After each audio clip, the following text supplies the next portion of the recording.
Y el gobierno de Jalisco informó el balance de casos de COVID-19 tras este regreso a clases presenciales. Diana Barajas, adelante con los detalles. Buenas tardes.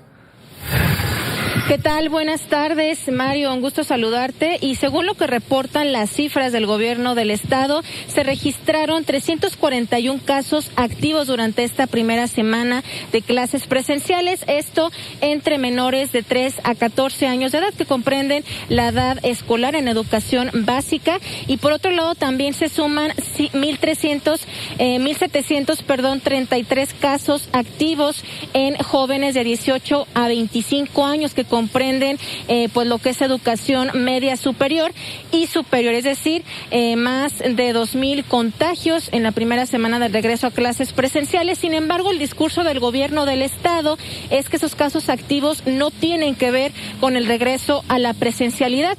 Según daba a conocer y reiteraba Enrique Alfaro Ramírez, el gobernador de Jalisco, así como también el secretario de Educación, Juan Carlos Flores Miramontes, el secretario de Salud, Fernando Petersen, estos casos activos podrían haberse dado o el contagio se pudo haber suscitado antes del regreso a clases. Eso es lo que dice el gobierno del estado. Y también por otro lado mencionan que ya el 98% de las escuelas en el estado abrieron sus puertas, ya están operando durante esta primera semana. Y por el otro lado, el 84.4% de los alumnos sí volvieron a las aulas, porque recordemos que a nivel nacional pues existen 3 modalidades para el regreso a clases, que es por un lado la presencial, la híbrida y también a distancia para las personas o los padres que no quieran enviar a sus hijos a la escuela. Y lo que menciona Alfaro Ramírez es que en Jalisco pues sí ha habido una buena respuesta por parte de estudiantes y padres de familia. Vamos a escuchar parte de lo que dijo en esta rueda de prensa. Las edades de 3 a 14 años, que son los que van a la educación básica, tuvimos 327 casos activos la semana pasada. Esta semana tenemos 341, es decir, se mantuvo estable. Hay que entender, y esto es muy importante, que estos casos no significa que se contagiaron en la escuela, son casos activos, son niños que incluso antes de que iniciara el regreso a clases pudieron haber estado algunos de ellos ya contagiados, son casos activos, pero el crecimiento es mínimo.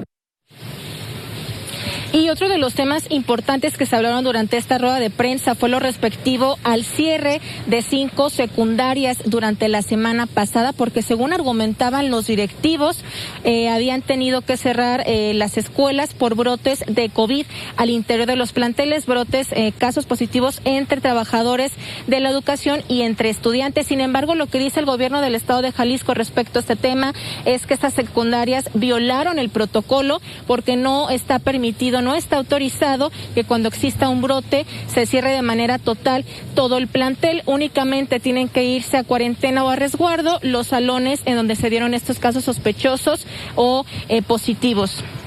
Bueno, pues ahí tenemos el balance, esta radiografía de cómo está la situación en esta primera semana de regreso a clases en Jalisco, y específicamente se habla de que son pocos los alumnos que han resultado contagiados. No se sabe si ya habían ingresado hacia la escuela, sobre todo por el periodo de incubación, y estaremos al pendiente. Entonces, ninguna escuela ha cerrado las puertas, salvo estas secundarias que nos mencionas, muy particulares, Diana.